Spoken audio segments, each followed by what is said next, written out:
I think we got back just in time for our radio audience to hear how you hate the Eagles. I do. Well, guess what? They don't like you. That's fine. Ooh. And they don't like the Giants. You know who they like? Saquon Barkley. They like the fact that Saquon's no longer on the Giants, and he's on their team. And we've been circling this game since it came out on the schedule, and certainly it's one of those rare games that you circle without a schedule being out. Because the minute Saquon went down the turnpike, because the Giants let him out the door, and we knew these teams not only face each other once, but twice. We were just waiting to say, when's he going to be in MetLife, and what will happen then? And they come in, and the one thing that the Eagles needed more than anything else was to beat up on somebody. That's what they needed, because they've been getting beat up locally. The coach has been beaten up locally, verbally jousted, and got grief for it in a win. Normally that sort of behavior is excused when you spray the deodorant of W on it. Nope. Now with Philadelphia. So what they do is they go up the turnpike and they give the ball to Saquon 17 times, and he damn near comes up with a 200-yard game. And who didn't see that coming? Literally everybody saw it coming. Literally. What's more likely last week? Everybody saw it coming. Is that I'm just surprised it was only 17 times. And you know, there was it one time that they didn't go tush push? They gave it to him, and then like, all right, screw it. Let's just push this thing in the end zone. Yeah. They should have just gave it to him every time. I mean, they tried. Like really they tried. But at some point, though, they have to win. Yeah. And the best play is the most unstoppable play I've seen in the NFL in the 20-plus years that I've been covering it.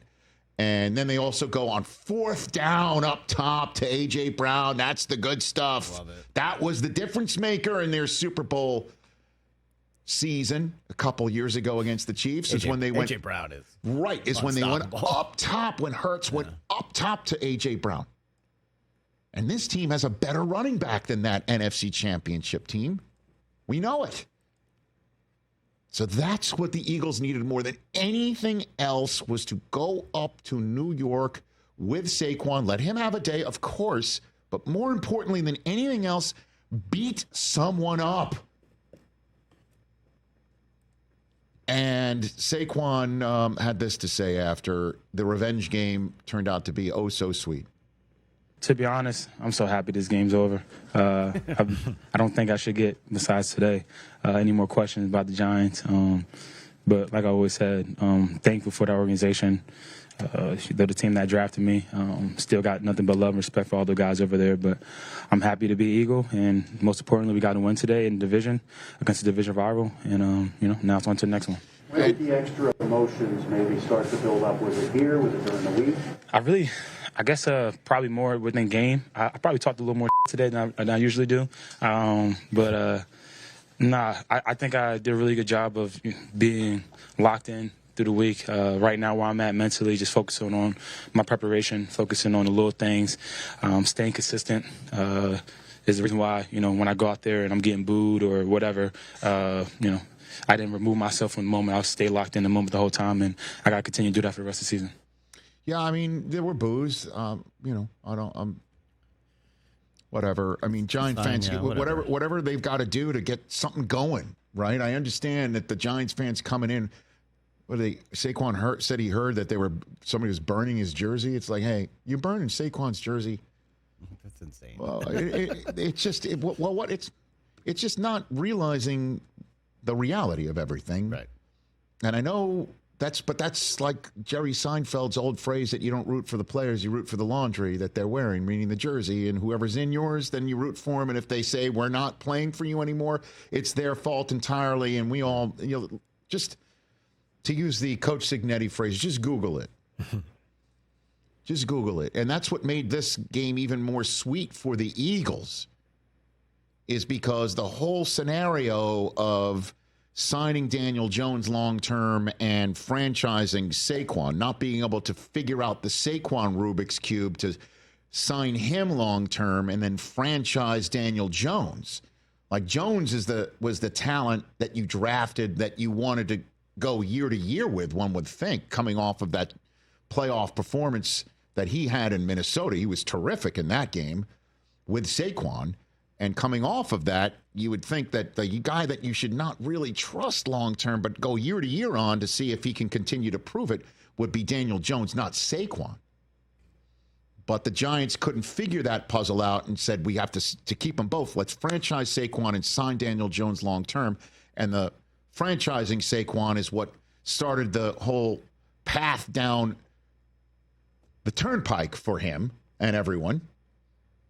And then in the game that Saquon returns, it turned into such a debacle that the Giants took Daniel Jones out of the game.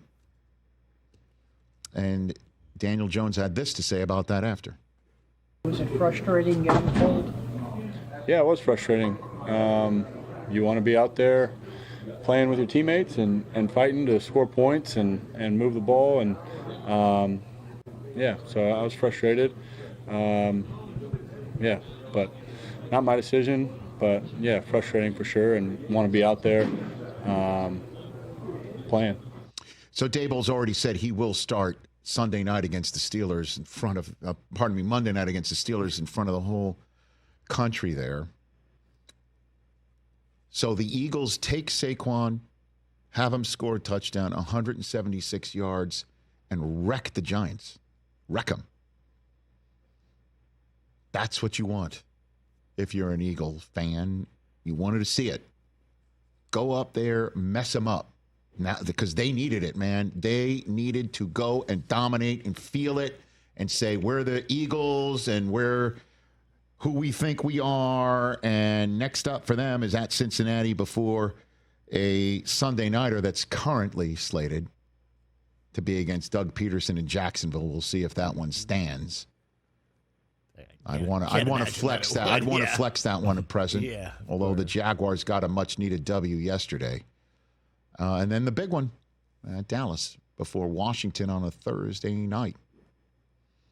That's what's next for the Eagles. But they needed that. Look at the other scores on the screen. I know, they were all the ones that they won were big. All wins are big. But this one was one where they could flex it. They could feel good about themselves. Both sides of the ball can feel good about themselves. And they could feel good about rewarding the guy who rewarded them by choosing them to leave the Giants 4 in that division. How about that? That's the way this season-long storyline arc's playing out. And as it was arcing, we knew there was going to be one stop that we wanted to focus on the most, and that's the way Saquon's return to MetLife played out. Catch the Rich Eisen Show every single day on the Roku Channel, 12 to 3 Eastern, for free.